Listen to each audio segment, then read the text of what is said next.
My name is Maya Thompson, and I'm 28. Today, I'm staring at my wedding invitations laid out on the dining table. They're beautiful, exactly what I dreamed of. But there's one invitation I hesitate on, one name that turns this joyful moment into a knot in my stomach, my dad's. I'm about to make a decision that could change everything. My phone buzzes, snapping me out of my thoughts. It's my mom. "Have you started addressing the invitations yet?" she asks before I can even say hello. "Sort of," I reply, twisting a strand of hair, a habit I thought I'd outgrown. My eyes linger on my dad's name. I know I have to tell her my decision, even if it's not what she wants to hear. "There's something I need to tell you," I say, taking a deep breath. "I'm not inviting Vanessa." A long silence follows. Then she says, "Maya, it's your day, but you know what this could mean, right? He might not come without her." "I know," I say, my voice wavering. I stare at the invitation, memories flooding back, Christmases with his empty chair, my art show, graduation. Milestones where I waited, hoping he'd show up, only to be let down with excuses. Vanessa was always part of those excuses. "He won't come without her," I whisper. But in my mind, I see her arriving in a nearly white dress, like she did at Chloe's wedding, turning the attention on herself. Liam, my fiancé, comes in with a cup of tea. When he sees my face, he stops, understanding without needing to ask. He's heard every story. "Are you doing the right thing?" my mom asks gently. "Yes," I say firmly. I won't let her make my wedding about her. Not this time. I pick up the pen, ready to write my dad's name without hers. It feels like a stand I never wanted to take. Just then, my phone buzzes again. It's a text from my dad, *, "Just heard you're sending the invitations. Make sure Vanessa's arrives safely, *. A chill runs through me. He's not asking if I want her there, he's assuming. Anger bubbles up. It's always the same, she comes first. My dad and I barely talk anymore, and when we do, it's like I'm the outsider. Liam reads the text over my shoulder. Maybe he needs to understand it's your day, not hers. I nod, gripping the pen tighter. Chloe had mentioned last week that Vanessa was talking about my wedding as if she were planning it herself, saying, "We're making it perfect." "Are you ready for the fallout?" Mom's voice sounds unsure on the line. "I am," I reply, my resolve solidifying. "If he won't come, then I'll have my answer." I write Henry Thompson, without plus guest, and set the invitation aside. Just as I place it on the stack, another message from Vanessa appears, *, "So excited about the wedding. I'll let you know what dress I decide on, I have a few you'll love, *. I stare at the message, something snapping inside me. I don't reply. I just let it sit there, a silent reminder of boundaries she never respected. A few days after sending the invitations, I'm at work, sorting art books at the gallery when my phone lights up with my dad's name. I step outside to answer. "Hey, Dad." His voice is tense. "Maya, I got the invitation. Is this some kind of mistake?" "No, Dad. There's no mistake." My heart races as I brace myself for what comes next.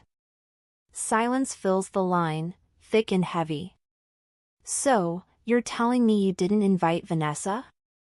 Do you know what this looks like?" "Yes," I say firmly. "It looks like my wedding day." His sigh echoes through the phone, full of disbelief. "Maya, she's my wife. She belongs by my side." "And I'm your daughter," I reply, the words catching in my throat. "I would have loved to have you by my side all these years, but that didn't seem to matter." "That's not fair," he snaps defensively. You know, things were complicated. I close my eyes, holding back the words I want to say. How every time I invited him, he'd accept, only to cancel at the last minute. How it was never complicated when he chose her over me, again and again. So that's it? I say, my voice trembling despite trying to keep it steady. You'll skip my wedding because she's not invited? A long pause. I don't know if I can come without her, he finally says. And there it is, the truth I always knew but didn't want to face.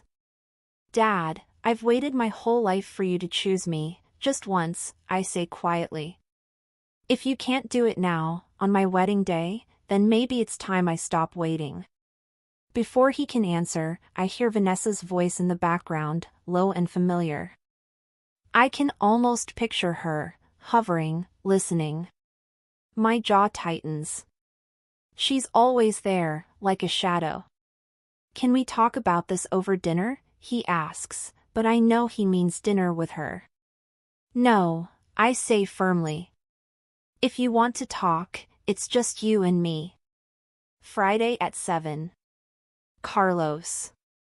He hesitates, and I sense he's about to argue, but I cut him off. If she shows up, I leave. This is my line, Dad. You decide if you can cross it. I end the call, feeling a mix of relief and anger. For the first time, I'm not bending. I don't know if he'll come, but I feel stronger than I have in years. The days pass slowly, a nagging dread creeping in. On Friday, I arrive at Carlos early, choosing a quiet booth in the back. The restaurant buzzes with clinking glasses and murmured conversations, a comforting backdrop. I glance at my phone. 6:55. I don't know if he'll come. I don't know if he'll be alone. When 7:15 rolls around, my stomach sinks. He's not coming. Disappointment settles in when, finally, I see him walk in alone. I release a breath I didn't know I was holding. As he slides into the booth, he looks at me, his expression weary, maybe a bit sad. Maya, he begins, but I hold up a hand to stop him. Before you say anything, I need you to listen, I say. He nods slowly, and I find the courage to speak. All I ever wanted was for you to show up for me, just for me, without excuses, without her. And every time I thought we could have that, it just fell apart. He looks down, rubbing his neck. I didn't realize it was like that for you. Didn't you? I ask softly, my voice edged with years of frustration. Because it feels like you always chose her over me. Every time, you showed me what I meant to you. He opens his mouth to respond, but before he can, the restaurant door swings open, and there's Vanessa. She freezes briefly before flashing a perfect smile. She walks over to our table, her heels clicking sharply. Oh, there you are, she says to my dad, sugary sweet with an edge. I thought we had plans tonight. Dad looks caught, trapped between us. I feel a strange calm as I look directly at her. Vanessa, this is between me and my dad. Oh, Maya, I think it concerns me too, she says, her smile not reaching her eyes. I've been his wife almost as long as you've been his daughter. I stand, grabbing my purse. You know what? You can have him, like always. I'm done waiting for him to come back. Before they can respond, I walk out of the restaurant, the cool night air filling my lungs. I feel lighter, as if shedding a weight I'd carried for years. As I walk away, my phone buzzes. It's Liam. How did it go? He asks. I glance back at the restaurant, then up at the stars. Better than I expected, I say. I realized I don't need to wait for him. I have my own family now. For the first time in years, I feel free. The weekend passes in a strange mix of relief and sadness. I feel the sting of leaving my dad and Vanessa behind, but deep down, I know it was the right choice.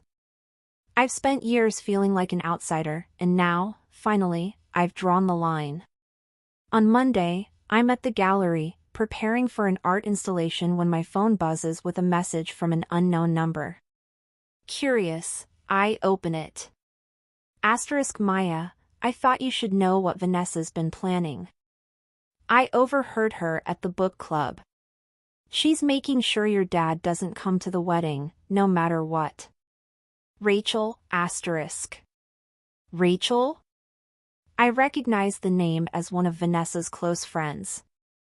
My hands tighten around my phone as I reread the message. If she's telling the truth, Vanessa is actively trying to keep my dad from my wedding. I type back quickly. Why would she do that?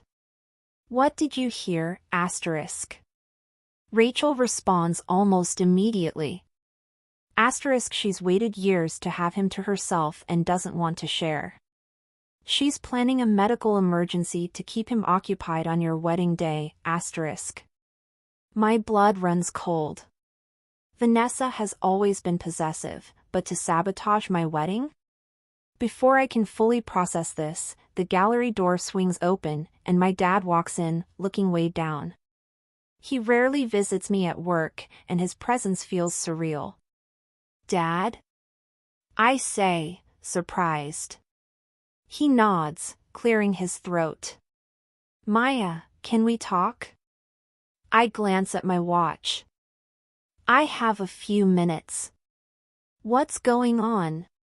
He steps closer, hands in his pockets. After Friday, I've been thinking. I realized I haven't been the father you deserved. His words surprise me, and I feel a flicker of hope. I wanted to make it right, he continues. I told Vanessa I want to come to the wedding, alone.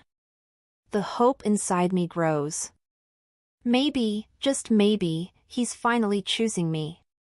But before I can respond, my phone buzzes again, another text from Rachel.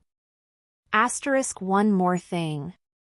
Vanessa hid something in his office to remind him who's in charge. She told our friends it's something that would ruin him if it ever got out.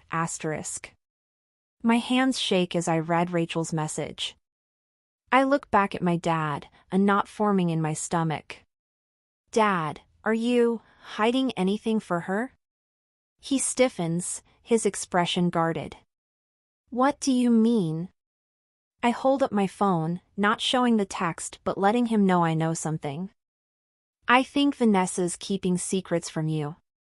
She might be hiding things you don't even realize. He sighs, rubbing his neck. There are letters, he admits. Old letters from your mother, from before the divorce. Vanessa found them years ago and told me they'd hurt everyone, so I agreed to lock them away. Why would they hurt anyone? I ask, keeping my voice steady.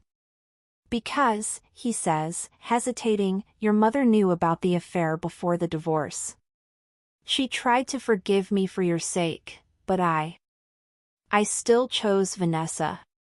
My heart feels split in two. Mom had known all along, yet stayed for me. And my dad had let Vanessa use those letters to keep him under her control. Dad, those letters are just paper, I say, my voice trembling. But you choosing her over me, that's real. That's what hurts.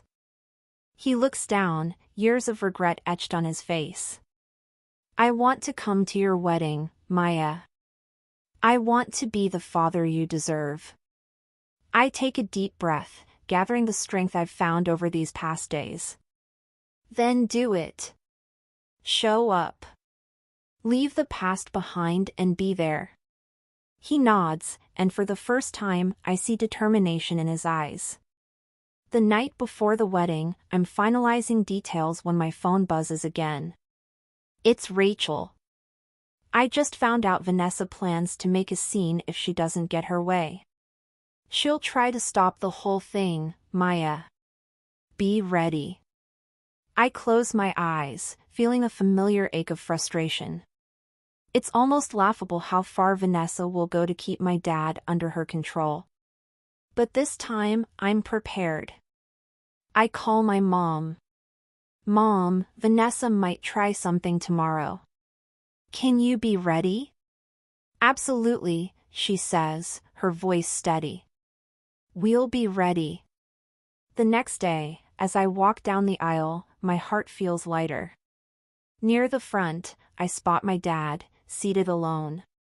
For the first time, he's chosen to be here with me, without her. Seeing the empty seat beside him, the one Vanessa would have taken, isn't a sign of absence. It's freedom. I turn to face Liam, and as we exchange vows, I feel the weight of the past lift, replaced by peace. At the reception, everyone seems lighter, the tension gone. I laugh, dance, and take photos with the people I love, surrounded by joy. Later, as I step aside to catch my breath, my dad approaches me, looking uncertain. Can I have a moment, Maya? He asks. I nod, and we walk a few steps from the crowd. He hesitates before speaking, his eyes soft. I don't deserve forgiveness, but I hope today showed you I'm ready to make things right. I smile, warmth filling my chest. It's a start, Dad. That's all I ever wanted, for you to be here, without her. He reaches out, taking my hand briefly, his grip gentle. I'll keep showing up, Maya. I promise. Just then, I see my mom and her husband, Mark, laughing and dancing nearby. They look so happy, and I feel grateful for the family I have, for the people who chose me. I turn back to my dad. Maybe we'll both work on showing up, Dad. For now, I'm glad you're here. He nods, his eyes glistening with unshed tears. He steps back, gives me a small wave, and returns to his table, sitting alone, a man who's finally broken free. As the night winds down, Liam and I share one last dance under the stars. I rest my head on his shoulder, feeling his heartbeat steady against me. The years of struggle for a place in my own family feel like distant memories. I love you, Liam whispers, and I look up, smiling as everything else fades away. I love you, too, I whisper back. As we step into our future, I know one thing for sure, my past may have had its struggles, but I've built a life I'm proud of, a life surrounded by people who chose me out of love, not obligation. And in that, I find my own kind of happy ending.